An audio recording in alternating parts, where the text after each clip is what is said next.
Good morning प्यारे बच्चों, स्वागत है आपका एक बार फिर क्लास 6 में। और आज हम करने जा रहे हैं चैप्टर नंबर 3, जिसका नाम है संख्याओं के साथ खेलना, यानी कि प्लेइंग विथ नंबर्स। तो जो आज का टॉपिक रहेगा वो रहेगा प्यारे बच्चों अभाज्य और भाज्य संख्याओं के बारे में जानने का। जैसे आपको आपके स्क्रीन के ऊपर एक हेडिंग दिखाई दे रही है, अभाज्य और भाज्य संख्याएं। इन्हें हम बोल सकते हैं prime and composite numbers. Clear है?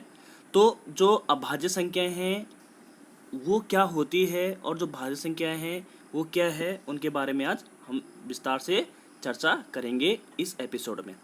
तो जो अभाज्य संख्या आपको दिख रहा है, यानी कि अभाज्य संख्याएं वो संख्याएं होती है जो एक या अपने आप से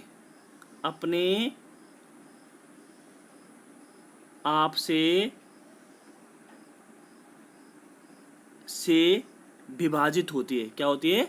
विभाजित होती है। आप पूरा भी लिख सकते हैं, विभाजित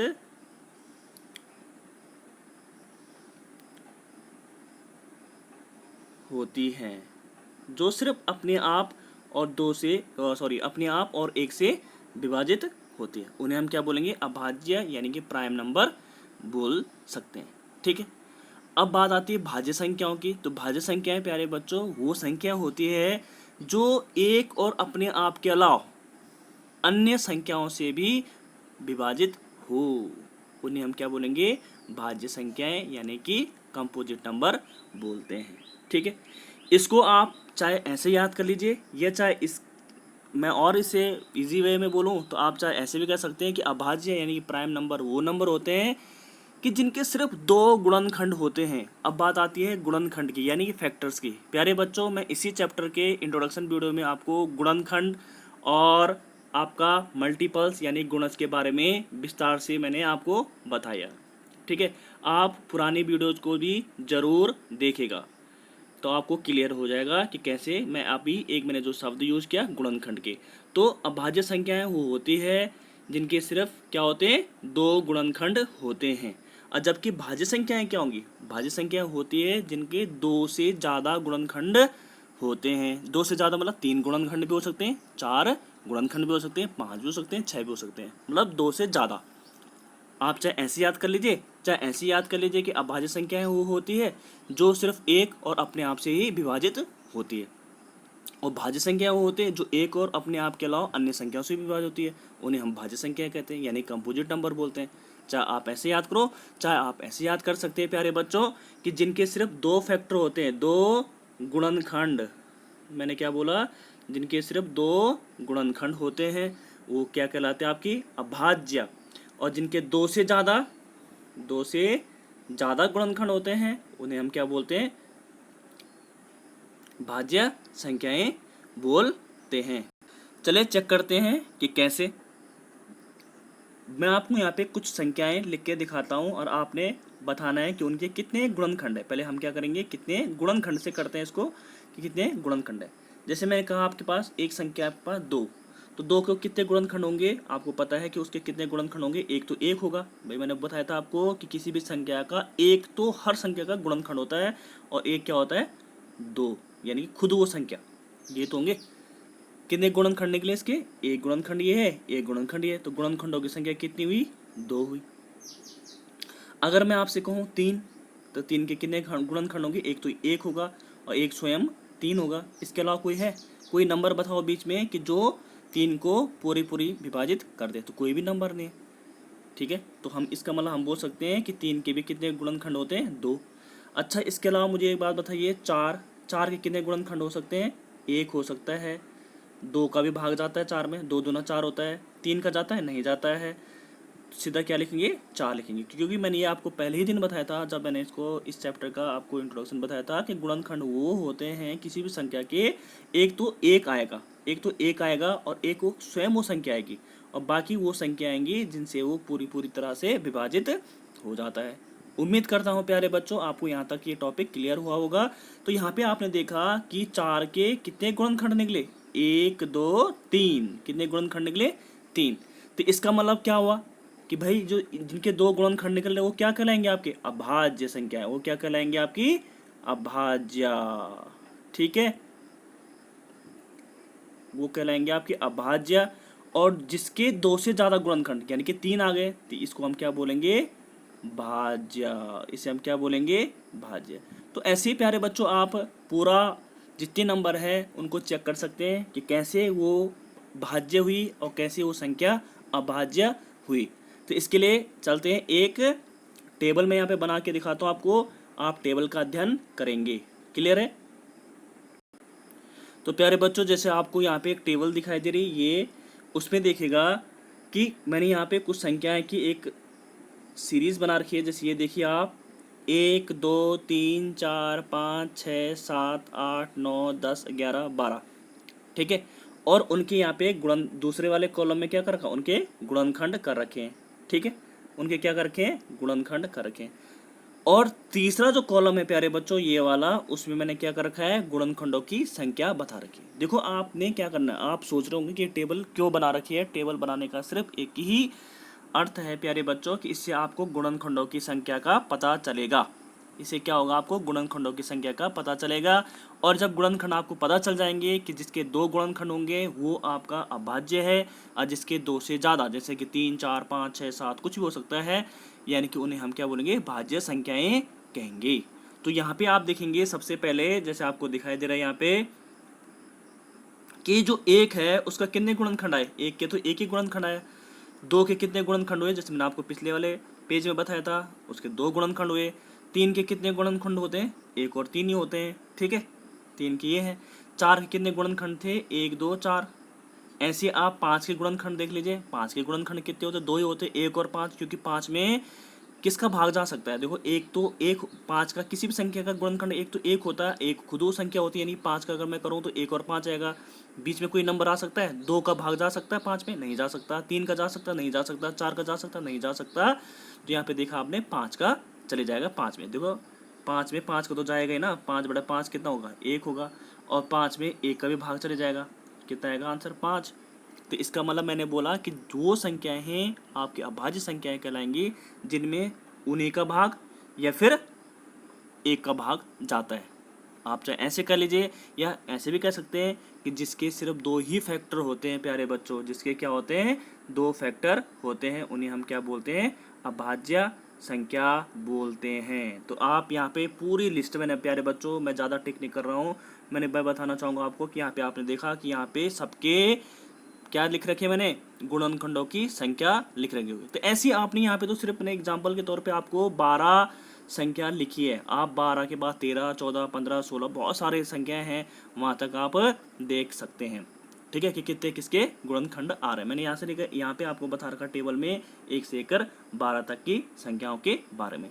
तो आपने देखा यहाँ पे कि इसके हिसाब से, टेबल के हिसाब से जो अभाज्य संख्या आई, अभाज्य संख्या कौन कौन सी आई, चेक कर लेते हैं। अभाज्य कौन कौन सी आई, जिनके सिर्फ 2 फैक्टर चेक करने आपने फटाफट से, 1 को मत काउंट करना क्योंकि 1 का तो सिर्फ 1 ही फैक्टर हुआ, देखो यहाँ पे 1 ही गुणनखंड आया तो वो नहीं होगा। मैंने बोला था जिसके 2 गुणनखंड होते हैं, ये नहीं बोला था कि कम से कम 2, ये बोला था सिर्फ एग्जैक्टली यानी कि बिल्कुल 2 फैक्टर होने चाहिए उसे अभाज्य संख्या हो। तो 2 फैक्टर किस किस के आए चेक कर लो, 2 के आए, 3 के आए, 5 के आए, 7 के आए, और किसके आए, 11 के आए, ठीक है। यहाँ पे तो 11 तक क्या रखा है, ठीक है। और भी अगर आप इससे ज़्यादा लिस्ट और बनाओगे यानी 13 14, तो आपको लगेगा देखो 13 के भी 2 ही फैक्टर होंगे, 13, उसके बाद क्या 14 के भी बहुत सारे हो सकते हैं, 15 के भी बहुत होते हैं, 16, फिर उसके बाद आएगा आपका सीधा 17, फिर आएगा आपका 19, फिर आपका आएगा 23। इस हिसाब से बच्चों ये लिस्ट बढ़ती जाएगी,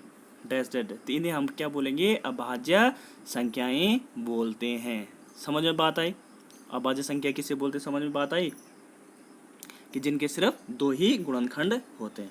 अब बात आती है भाज्य संख्याओं की, किसकी बात आती है, भाज्य संख्याओं की। तो भाज्य संख्याएं क्या होती है, जिनके 2 से ज़्यादा गुणनखंड होते हैं।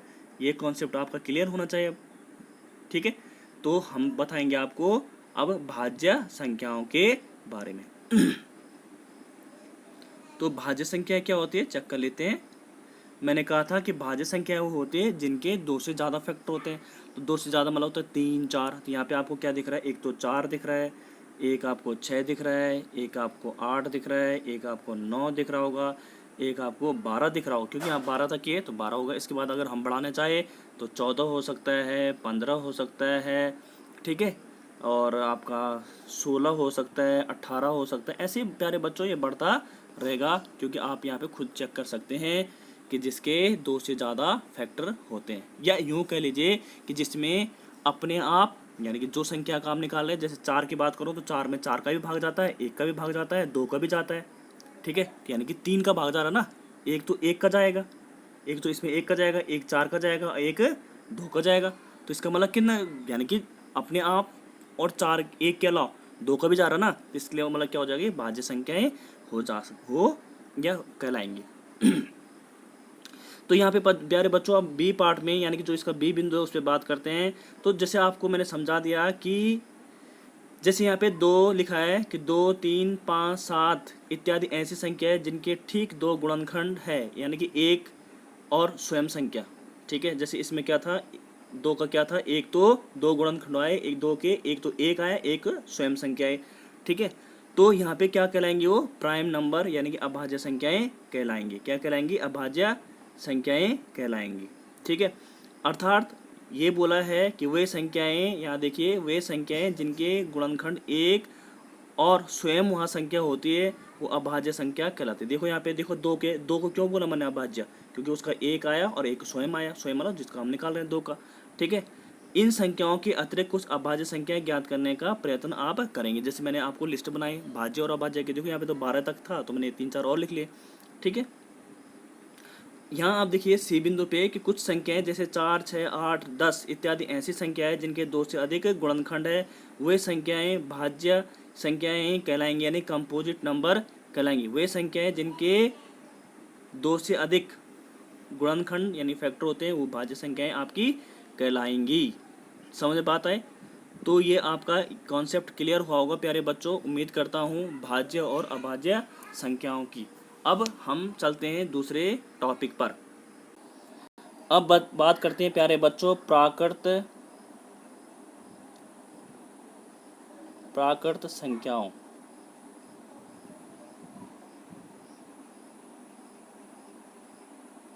प्राकृत संख्याएं यानी कि जिसे हम बोलते हैं नेचुरल नंबर्स।